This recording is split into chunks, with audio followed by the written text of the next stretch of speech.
ہر ابتدا ہے، تیرے ہی نام پہ ہر انتہا ہے، تیری ثنا الحمدللہ کہ تو میرے محمد کا خدا ہے صلی اللہ علیہ وسلم۔ اللہم صلی علی سیدنا و مولانا محمد وعلی آلہ وصحبہ وبارک وسلم۔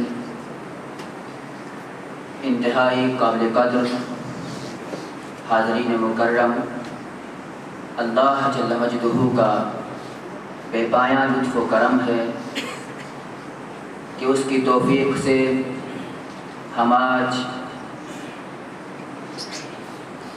شب برات کے ان بابرکت لمحات میں اپنے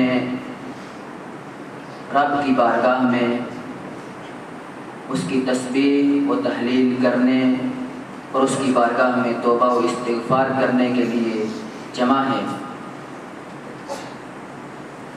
اللہ رب العزت کی بارگاہ میں دعا ہے کہ وہ ہم سب کی حاضری اپنی بارگاہ میں قبول فرمائے۔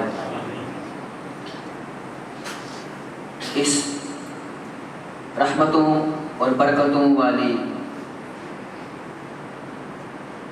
محفل کا باقاعدہ آغاز قرآن کریم کی آیات بینات سے ہوا چاہتا ہے۔ میں اپنے بڑے ہی محترم و محتشم میجر حافظ محمد ظہور صاحب سے ملتمس ہوں گا کہ وہ تشریف لائیں اور آج کی اس محفل پاک کا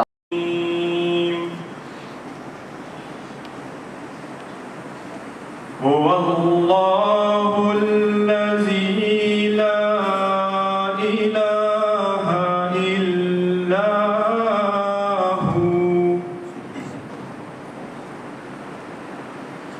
عالم الغيب والشهادة هو الرحمن الرحيم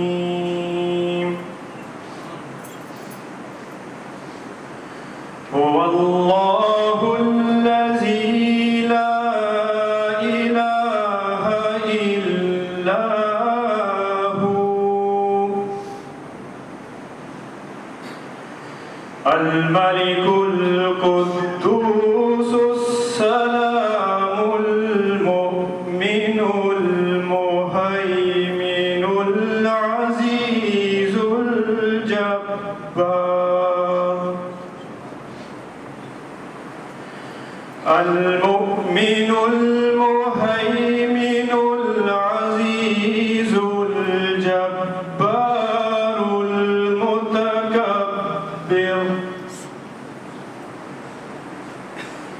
سبحان الله عما يشركون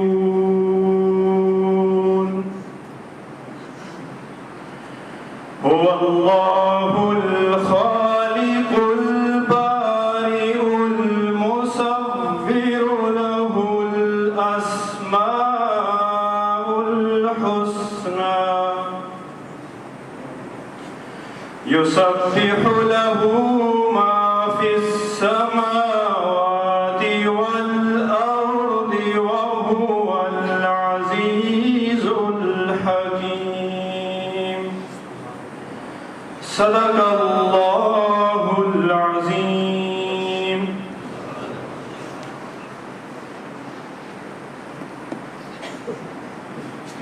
جزاک اللہ۔ بہت ہی پرسوز انداز میں تلاوت قرآن کریم فرما رہے تھے۔ ایک گزارش ہے آپ حضرات کے سے کہ تھوڑے تھوڑے آگے ہو جائیں اور راستے میں جو حضرات بیٹھے ہیں وہ راستہ کلیئر کر دیں تاکہ آنے والے احباب کو دقت نہ ہو۔ شکریہ۔ کرم لطف و عطا کا منبع ہے تو ہی، جود و کرم لطف و عطا کا خالق ہے تو اے مالک کل ارض و سما کا، دکھلاتا ہے منزل کا نشان بٹکے ہوں کو، دکھلاتا ہے منزل کا نشان بٹکے ہوں کو، گمراہوں کو دیتا ہے پتہ راہ خدا کا، دیتے ہیں تجھے واسطہ ہم بار الہی، دیتے ہیں تجھے واسطہ ہم بار الہی، سرکار دو عالم شہ ہر دو سرا کا، مقبول دعائیں آج ہماری ہوں اے مولا، مقبول دعائیں آج ہماری ہوں اے مولا، صدقہ تجھے اس شب براہ کا، نہ قوت اظہار ہے نہ طاقت گفتار، حق کیسے ادا ہو ہم سے تیری ثنا کا، منبع ہے تو ہی جود و کرم لطف و عطا کا۔ آقا دو جہاں صلی اللہ علیہ وسلم کی بارگاہ میں نعت رسول مقبول پیش کرنے کے لیے دعوت دیتا ہوں حاجی ارشد محمود صاحب کو کہ وہ تشریف لائیں اور بارگاہ رسالت میں ہدیہ نعت پیش کریں۔ صلی اللہ علیہ یا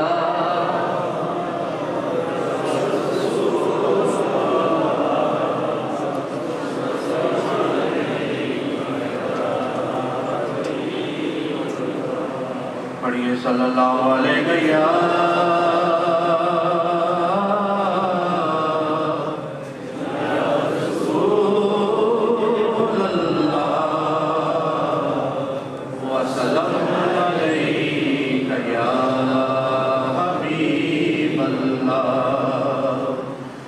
صلی اللہ علیہ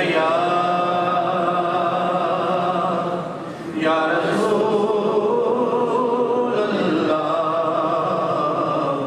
وسلم علیہ یا حبیب اللہ، بالغ اللولا بکمالہ، بالغ اللولا بکمالہ، کاشف تو جا بجمالہ، حسن جمیع خصالہ، صلو علیہ وآلہ، بلغ اللولا بکمالہ، کاشف تو جا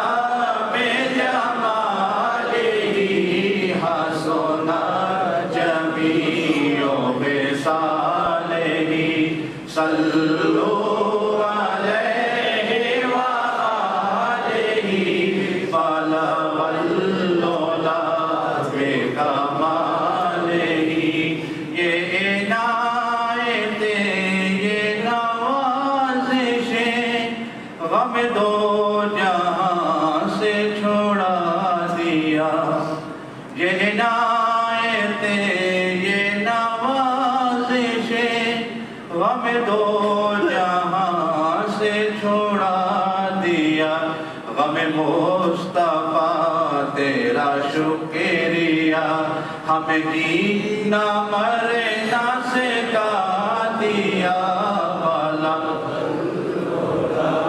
بکمالہ، کاشف تو جا بجمالہ، حسن جمیع خصالہ، صلو علیہ وآلہ، بلغ اللولا بکمالہ، میں بروں سے لا کے برا سہی، مگر ان سے ہے میرا واسطہ، میں بروں سے لا کے مگر ان سے ہے میرا واسطہ، میری لاج رکھنا میرے خدا، یہ تیرے حبیب کی باتیں ہیں، بالغ بکمالہ، کاشف تو جا بجمالہ، حسن جمیع خصالہ، صلو علیہ وآلہ، بلغ اللولا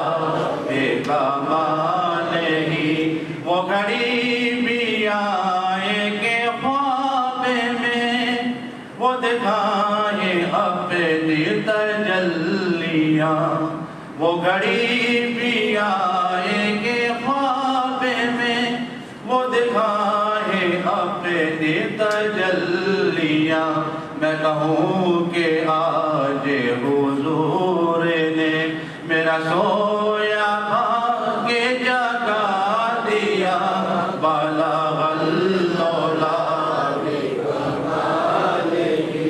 کاشف الدجى بجماله، حسن جميع خصاله، صلوا عليه وآله، بلغ العلا بکماله۔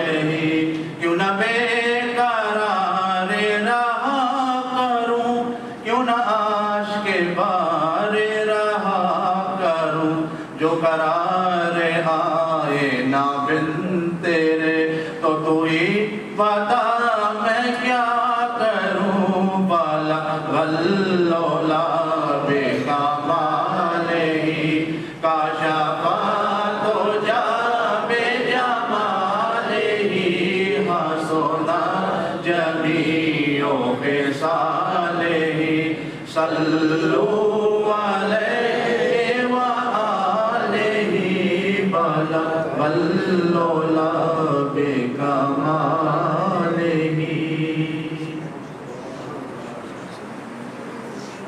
بكماله كشف الدجى بجماله، حسنت جميع خصاله، صلوا عليه وآله۔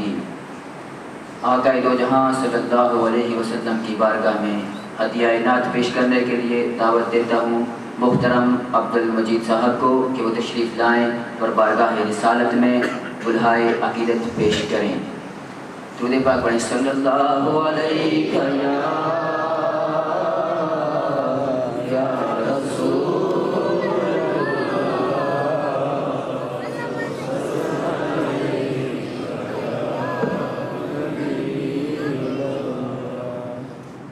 صلی اللہ علیہ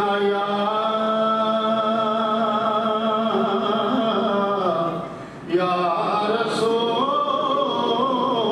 اللہ،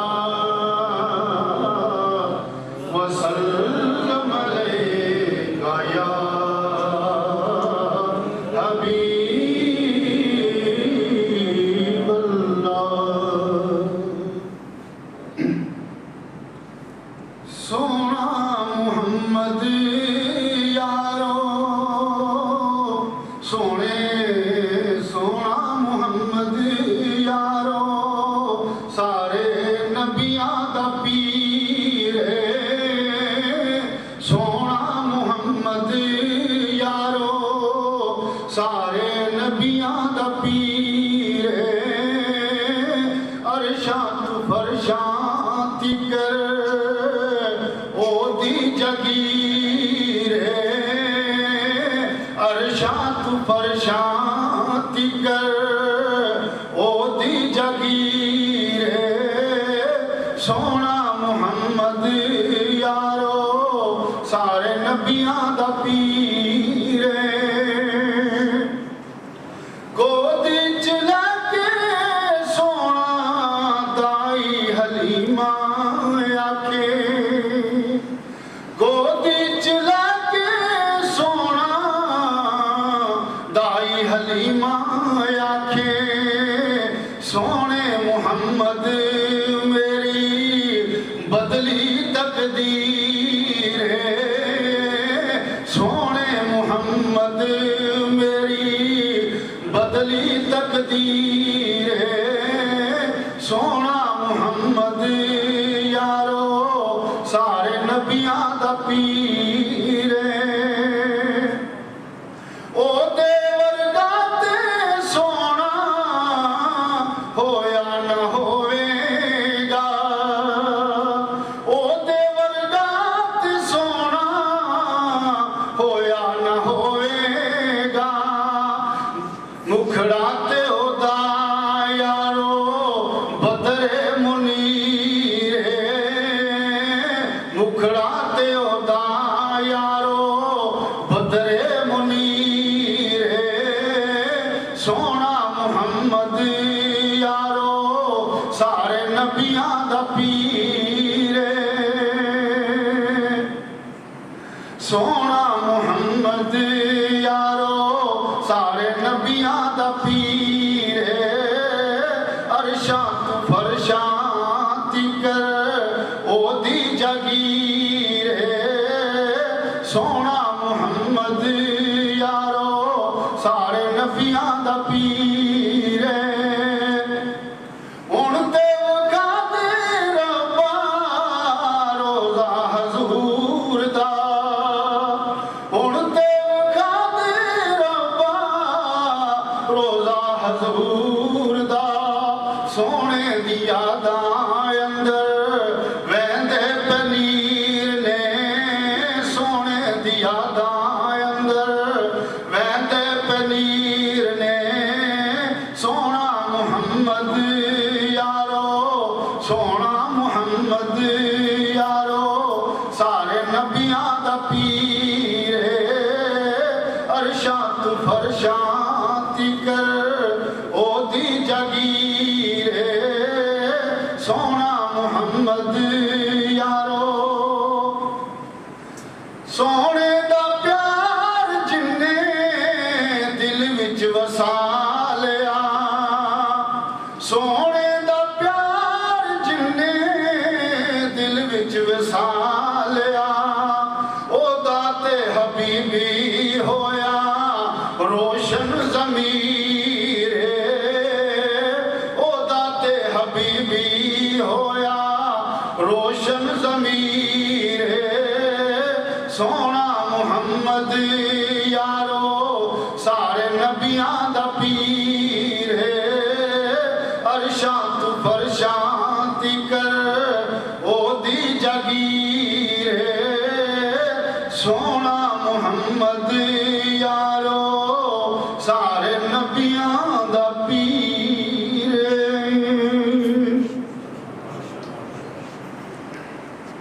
سونا محمد یارو سارے نبیاں دا پیر صلی اللہ علیہ وسلم اس رحمت عالم کا قصیدہ کہوں کیسے اس رحمت عالم کا قصیدہ کہوں کیسے جو بحر عنایات بھی ہے ابر کرم بھی اس رحمت عالم کا قصیدہ کہوں کیسے جو بحر عنایات بھی ہے ابر کرم بھی کیا اس کے لیے نظر کروں جس کی ثنا میں کیا اس کے لیے نظر کروں جس کی ثنا میں نماز بھی ہے لفظ بھی سطریں بھی قلم بھی کہنے کو تو ملبوس بشر اوڑھ کے آیا کہنے کو تو ملبوس بشر اوڑھ کے آیا لیکن تیرے احکام فلک پر بھی ہیں چلتے کس رنگ سے ترتیب تجھے دیجئے آقا کس رنگ سے ترتیب تجھے دیجئے آقا تنویر کے تصویر کے تصور کے مصور کس نام سے تعریف تیری کیجئے آقا یاسین کے طٰہٰ کے مدثر کے مزمل آقا دو جہاں صلی اللہ علیہ وسلم کی بارگاہ میں ہدیہ سلام پیش کرنے کے لیے میں دعوت دیتا ہوں محترم ڈاکٹر انوار الحق صاحب کو کہ وہ تشریف لائیں اور بارگاہ رسالت میں ہدیہ سلام پیش کریں اپنے مخصوص انداز میں